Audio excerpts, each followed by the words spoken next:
Hello everyone and welcome to the second round of Apex Hunter Motorsports F1 League. We're here today in Mexico City at Autodromo Hermanos Rodriguez, a 4.3 kilometer long track or 2.6 miles long for my US friends.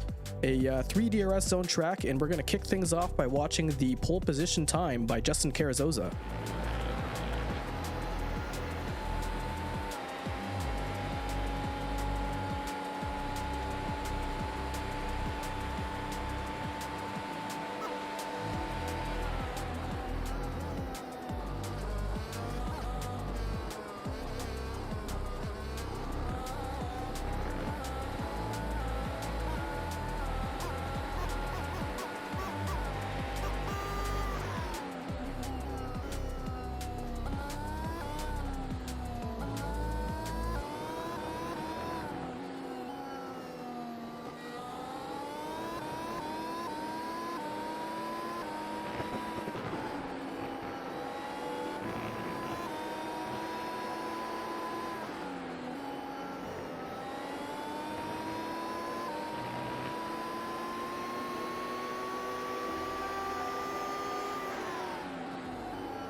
And for our grid formation today, we have Alex Chilcutt in first, Callan Shepard in second, Maddie Lee in third, and Nicholas Kingswell in fourth, followed by Edith Killian in fifth, Jimmy Crooks in sixth, Mark Samad in seventh, Willie Atkinson in eighth.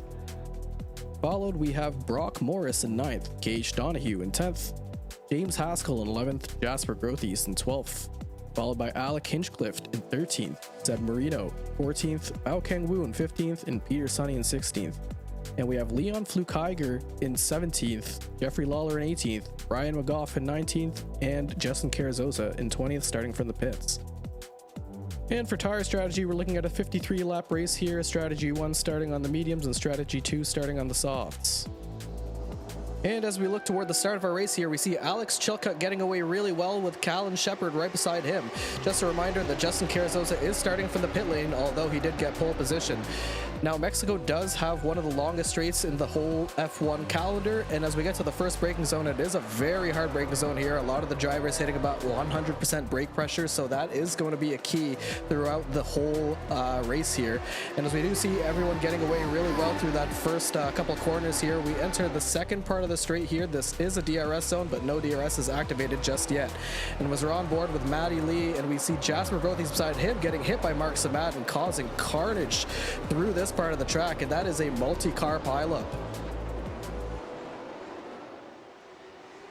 And we cut back to our race leader, Alex Chilcutt, as he makes his way through the end of the second sector here, followed by Callan Shepard behind him.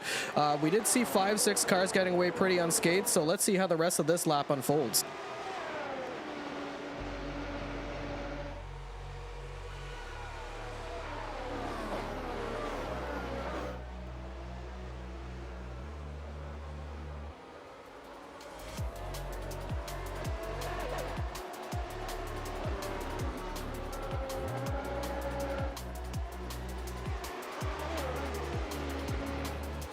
And as we go into lap 2, we see Willie Atkinson going side by side with Brian McGough down the straight here, putting that pressure on. But we do see Leon Flukeiger joining in on the fray here, using that late braking to get past Willie Atkinson.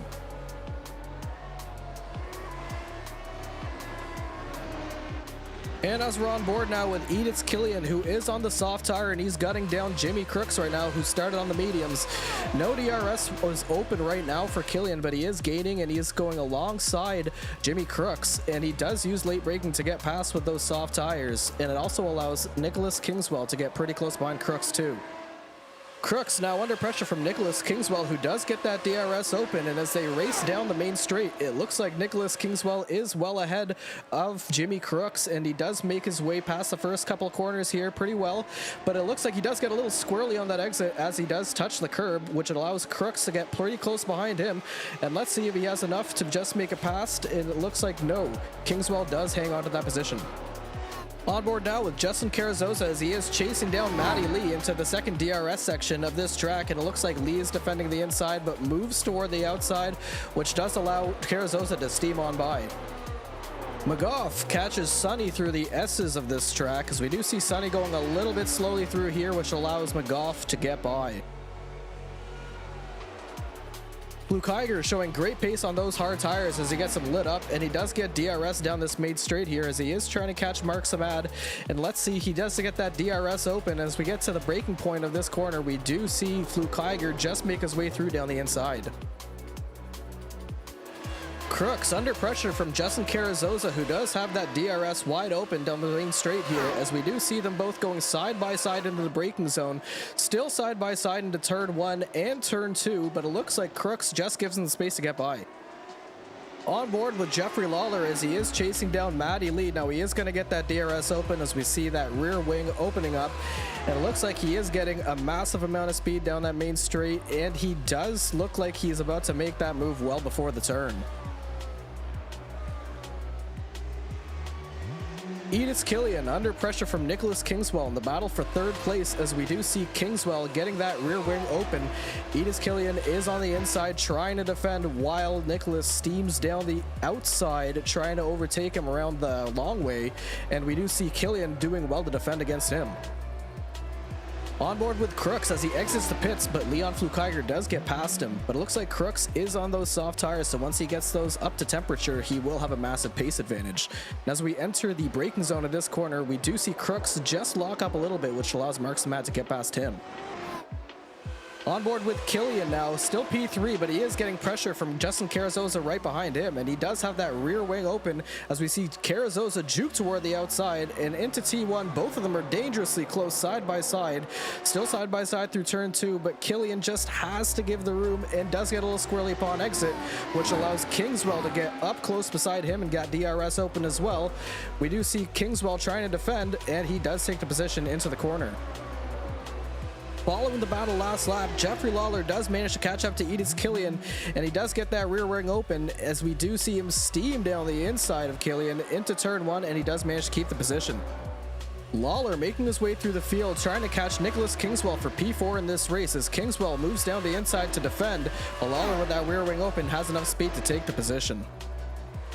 Jimmy Crooks looking to make a move on Mark Samat as he gets that rear wing open with the DRS and gets the slipstream down the main straight, goes side by side into turn 1 and comfortably makes the move.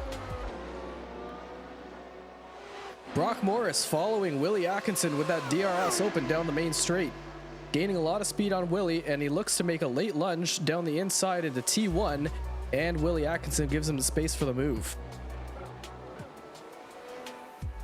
Now as we tune into the battle for the lead, we see Alex Chilcutt leading Jeffrey Lawler as he works really hard to break that slipstream as Lawler gets that DRS open down the main straight here. Lawler still on the attack, pulls to the outside of Chilcutt, and they go side by side into turn 1 and still side by side into turns 2 and 3, and Chilcutt just manages to get ahead of Lawler, but Lawler is going to come back with that DRS down the second DRS zone here, and this is brilliant from the both of them. Very much respect between the two drivers, and we see Chilcutt still in front of Lawler, but Lawler gets that inside line into the hairpin area here, and Lawler gets ahead. Flukiger catching the back of Bao Kang Wu as we go down the second DRS zone here, but it looks like Flukiger doesn't have his wing open, pulls down the inside for a late move, locks up a bit, but takes the position. Looking at the battle for P2 now, we see Alex Chilcutt getting a little squirrely on the last corner here, and we do see Nicholas Kingswell manages to get past him. Both of them down the main straight, and both of them look like they have their DRS open as Chilcutt is hunting down Kingswell, but Kingswell is managing to keep ahead at this point. As Chilcutt goes to make a move down the inside here into T1, gets the move done, but Kingswell is still very much behind him and in contention for that battle for P2. As we head to the second DRS zone here, it looks like Kingswell is going to get that DRS open. Chilcutt making his car as wide as possible, jukes to the inside to defend, and keeps well ahead of Kingswell.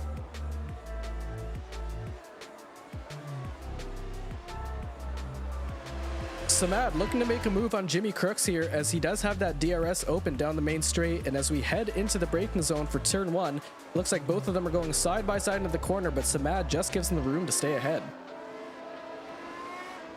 Luke Iger looking to make a move on Sonny toward the end of this DRS zone, just stays behind him though, and just seeing whether he can follow close, as we do see Sonny getting a little squirrely on there, hitting the inside curb, which upsets the car, and into the hairpin he does go wide, which allows Luke Iger to make the position.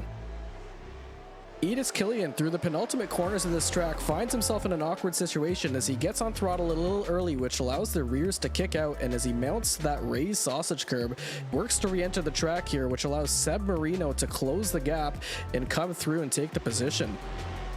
In the battle for P9, Samad is looking to chase down Jimmy Crooks, and as we get to the braking zone, Crooks just offers a lockup, which allows Samad to get by. We're on lap 25 here, and we're on board with Alec Hinchcliffe as he's chasing down Bao Kang Wu into the braking zone, but Wu goes a little too deep into the corner, and Hinchcliffe says thank you for that.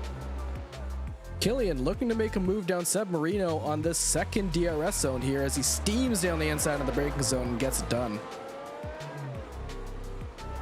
Morris under threat from Samad here as he's looking to break that slipstream down the main straight here. Morris on those hard tires, Samad on the mediums. Samad with the DRS open as well, looking to make a move into the braking zone here as he steams down the inside and gets it done.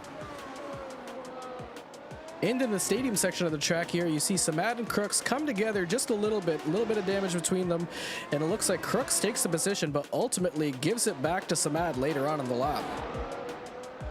And in the last couple corners of this track, we see Samad trying to defend against Fluke Iger, but Samad gets very squirrely upon exit as he tries to light up the throttle before he has enough grip, which allows Fluke Iger to get alongside him with the DRS down the main straight in order to make that move comfortably.